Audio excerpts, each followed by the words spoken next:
ನಮಸ್ಕಾರ ಎಲ್ಲ ಪೋಷಕರು ಹಾಗೂ ಶಿಕ್ಷಕರಿಗೆ ಇವತ್ತು ಒಂದು ಬಹಳ ಮುಖ್ಯದ ವಿಷಯದ ಬಗ್ಗೆ ಮಾತಾಡೋಣ. ಸೈಕೋ ಎಜುಕೇಶನ್ ಅಸೆಸ್ಮೆಂಟ್ ಅಂದ್ರೆ ಮಕ್ಕಳ ಮನೋ ಶೈಕ್ಷಣಿಕ ಅಸೆಸ್ಮೆಂಟ್ ಅಥವಾ ಮೌಲ್ಯ ಮಾಪನ ಅಂತೀವಿ ಅದನ್ನ, ಸರಿನಾ? ಬಹಳಷ್ಟು ಪೋಷಕರು ನಮ್ಮನ್ನು ಮೀಟ್ ಮಾಡಿದಾಗ, ಶಿಕ್ಷಕರನ್ನ ಮೀಟ್ ಮಾಡಿದಾಗ ಕೆಲವು ಪ್ರಶ್ನೆಗಳನ್ನ ಕೇಳ್ತಾರೆ. ನಮ್ಮ ಮಕ್ಕಳು ಯಾಕೆ ಸರಿ ಓದ್ತಾ ಇಲ್ಲ, ಯಾಕೆ ಕಾನ್ಸಂಟ್ರೇಟ್ ಮಾಡ್ತಾ ಇಲ್ಲ ರೀಡಿಂಗ್ ಅಲ್ಲಿ ಪ್ರಾಬ್ಲಮ್ ಇದೆ, ಇಲ್ಲ ರೈಟಿಂಗ್ ಪ್ರಾಬ್ಲಮ್ ಇದೆ, ಜ್ಞಾಪನ ಶಕ್ತಿನ ಪ್ರಾಬ್ಲಮ್ ಇದೆ, ಮಗು ಬುದ್ಧಿವಂತ ಬಟ್ ಸ್ಟಿಲ್ ಮಾರ್ಕ್ಸ್ ಕಡಿಮೆ ತೆಗಿತಾ ಇದ್ದಾರೆ. ಇದೇ ತರ ಪ್ರಶ್ನೆಗಳು ಬಹಳಷ್ಟು ಪೋಷಕರ ಮನಸ್ಸಲ್ಲೂ ಇರ್ಬೋದು ಅಲ್ವಾ?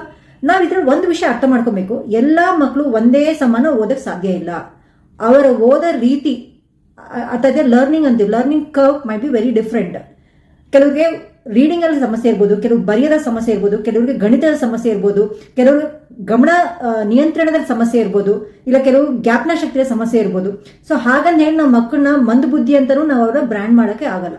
ಇದಕ್ಕೆಲ್ಲ ಒಂದೇ ಸೊಲ್ಯೂಷನ್ ಏನಂತ ಹೇಳಿದ್ರೆ ಮಕ್ಕಳನ್ನ ಸೈಕೋ ಎಜುಕೇಶನ್ ಅಸೆಸ್ಮೆಂಟ್ ಇಲ್ಲ ಮಕ್ಕಳ ಮನೋಶೈಕ್ಷಣಿಕ ಅಸೆಸ್ಮೆಂಟ್ ಅಂತ ಏನ್ ಹೇಳ್ತೀವಿ ನಾವು ಅದಕ್ಕೆ ಒಳಪಡಿಸ್ಬೇಕು. ಅದನ್ನ ಒಳಪಡಿಸಿದ್ರೆ ನಾವು ಮಕ್ಕಳ ಬುದ್ಧಿಶಕ್ತಿ ಅದರಲ್ಲಿ ಗೊತ್ತಾಗುತ್ತೆ. ನಮ್ಗೆ ಮಗು ಹೇಗೆ ಕಲಿತಾರೆ, ಮಕ್ಕಳು ಶೈಕ್ಷಣಿಕ ಅವರ ಹೇಗೆ ಲರ್ನಿಂಗ್ ಎಬಿಲಿಟಿ ಇದೆ ಅದು ನಮ್ಗೆ ಅರ್ಥ ಆಗುತ್ತೆ. ಮಕ್ಕಳ ಒಂದು ಮಾನಸಿಕತೆ ನಮ್ಗೆ ಅರ್ಥ ಆಗುತ್ತೆ.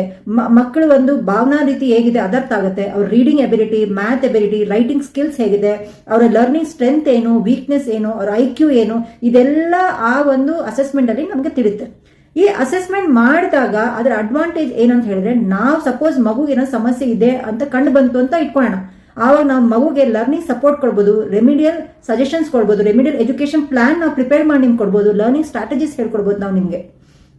ಇನ್ನೊಂದು ಬಹಳ ಮುಖ್ಯದ ವಿಷಯ ಎಲ್ಲರೂ ನಾವು ತಿಳ್ಕೊಬೇಕಾಗೋದು, ಎಷ್ಟು ನಾವು ಬೇಗನೆ ಈ ತಪಾಸಣೆ ಇಲ್ಲ ಈ ಒಂದು ಪರೀಕ್ಷೆ ಮಾಡಿಸ್ತೀವೋ ಅದಷ್ಟೇ ಒಳ್ಳೇದು. ಸಣ್ಣ ವಯಸ್ಸಿನಲ್ಲಿ ಅಂದ್ರೆ 1ನೇ ತರಗತಿ, 2ನೇ ತರಗತಿ, 3ನೇ ತರಗತಿ ನಮ್ಗೆ ಕಂಡು ಬಂತು ಮಗು ರೀಡಿಂಗ್ ಅಲ್ಲಿ ಪ್ರಾಬ್ಲಮ್ ಇದೆ, ಇಲ್ಲ ಸ್ಪೆಲ್ಲಿಂಗ್ಸ್ ಪ್ರಾಬ್ಲಮ್ ಇದೆ, ಗಣಿತದ ಪ್ರಾಬ್ಲಮ್ ಬರ್ತದೆ, ಇಲ್ಲ ಜ್ಞಾಪನ ಶಕ್ತಿಯ ಪ್ರಾಬ್ಲಮ್ ಬರ್ತಾ ಇದೆ, ಮನೆ ಚೆನ್ನಾಗಿ ಓದ್ತಾ ಇದೆ, ಪರೀಕ್ಷೆ ಹೋಗಿ ಚೆನ್ನಾಗಿ ಮಾಡ್ತಾ ಇಲ್ಲ, ಏನೋ ಈ ತರ ಒಂದು ಸಮಸ್ಯೆ ನಮ್ಗೆ ಕಂಡು ಬಂತು ಅಂದ್ರೆ ಇಮಿಡಿಯೇಟ್ ಆಗಿ ನಾವು ಒಂದು ಈ ತರ ಪರೀಕ್ಷೆ ಮಾಡಿಸಿ ಮನೋತಜ್ಞರನ್ನು ಭೇಟಿ ಮಾಡೋದು ಬಹಳ ಮುಖ್ಯ. ಎಷ್ಟು ನಾವು ಬೇಗನೆ ಮಾಡ್ತೀವೋ ಅದು ಅಷ್ಟು ಒಳ್ಳೇದು. ಯಾವಾಗಲೂ ನಾವು ಮಗುನ ಮಗು ಮಂದ ಬುದ್ಧಿ ಅಂತ ಇಲ್ಲ ಬೇರೆ ಇನ್ನೊಂದು ಅಂತ ಹೇಳಿ ನಾವು ಮಗುನ ಲೇಬಲ್ ಮಾಡಕ್ ಸಾಧ್ಯ ಇಲ್ಲ. ಬಹಳಷ್ಟು ರೀಸನ್ಸ್ ಇರುತ್ತೆ. ಅಕಾಡೆಮಿಕ್ ಡಿಪ್ ಇಲ್ಲ ಅಕಾಡೆಮಿಕ್ ಪರ್ಫಾರ್ಮೆನ್ಸ್ ಅಲ್ಲಿ ಕಡಿಮೆ ಆಗ್ತದೆ ಮಗು ಅಂತ ಹೇಳಿ ಅದಕ್ಕೆ ಬಹಳಷ್ಟು ಕಾರಣ ಇರುತ್ತೆ. ಕೆಲವು ಜೆನೆಟಿಕ್ ರೀಸನ್ಸ್ ಇರ್ಬೋದು, ಇಲ್ಲ ಕೆಲವರು ನ್ಯೂರೋಲಾಜಿಕಲ್ ರೀಸನ್ಸ್ ಇರ್ಬೋದು, ಇಲ್ಲ ಮಗುಗೆ ಒಂದು ಲರ್ನಿಂಗ್ ಡಿಫಿಕಲ್ಟಿ ಇರ್ಬೋದು, ಲರ್ನಿಂಗ್ ಡಿಸಬಿಲಿಟಿ ಇರ್ಬೋದು, ADHD ಕಾರಣ ಇರ್ಬೋದು, ಅದಕ್ಕೆ ಡಿಸ್ಲೆಕ್ಸಿಯಾ ಇರ್ಬೋದು, ಬಹಳಷ್ಟು ರೀಸನ್ಸ್ ಇರುತ್ತೆ.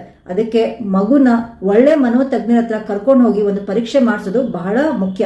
ಅದು ಎಷ್ಟು ಬೇಗನೆ ಮಾಡಿಸೋ ಅಷ್ಟು ಮುಖ್ಯ. ಯಾಕಂದ್ರೆ ನಮ್ಮನೆ ನಾವು ನೋಡ್ತಾ ಇದ್ವಿ, ಕೆಲವು ಸತಿ ಮಗು 8ನೇ ಕ್ಲಾಸ್ ಕರ್ಕೊಂಡ್ ಬಂದಿರ್ತಾರೆ, ಅವಾಗ ಎಷ್ಟು ಲೇಟ್ ಆಗಿರುತ್ತೆ ಅಂತ ಹೇಳಿದ್ರೆ ನಮ್ಗೆ we ourselves feel very difficult to handle such situation or handle such kids. ಯಾಕಂದ್ರೆ ಮಗು ದೊಡ್ಡದಾಗಿದೆ, ಮಗುಗೆ ಅವಾಗ ನಾವು ABCD ಇಲ್ಲ ಟೇಬಲ್ಸ್ ಹೇಳ್ಕೊಡೋ ಪರಿಸ್ಥಿತಿ ನಾವು ಇರಲ್ಲ, ಅವಾಗ ಮಗು ಕಲಿಯೋ ಪರಿಸ್ಥಿತಿ ಮಗು ಇರಲ್ಲ ಅವಾಗ. ಸೊ ಎಷ್ಟು ಬೇಗನೆ ನಾವು ಮಾಡ್ತೀವೋ ಅಷ್ಟು ಒಳ್ಳೆಯದು. ಸೊ ಎಲ್ಲಾ ಪೋಷಕರು, ಶಿಕ್ಷಕರು ಯಾರು ಈ ವಿಡಿಯೋ ನೋಡ್ತಾ ಇದ್ದಾರೋ ದಯವಿಟ್ಟು ಇದನ್ನ ಬೇರೆ ಪೇರೆಂಟ್ಸ್, ಬೇರೆ ಪೋಷಕರ ಹತ್ರ, ಯಾರೋ ವಿದ್ಯಾರ್ಥಿ ನಿಮ್ಗೆ ಯಾರೋ ಪ್ರಾಬ್ಲಮ್ ಇದೆ ಅಂತ ಕಂಡು ಬಂದ್ರೆ ಇದನ್ನ ಶೇರ್ ಮಾಡಿ, ಅವ್ರಿಗೆ ರೆಫರ್ ಮಾಡಿ.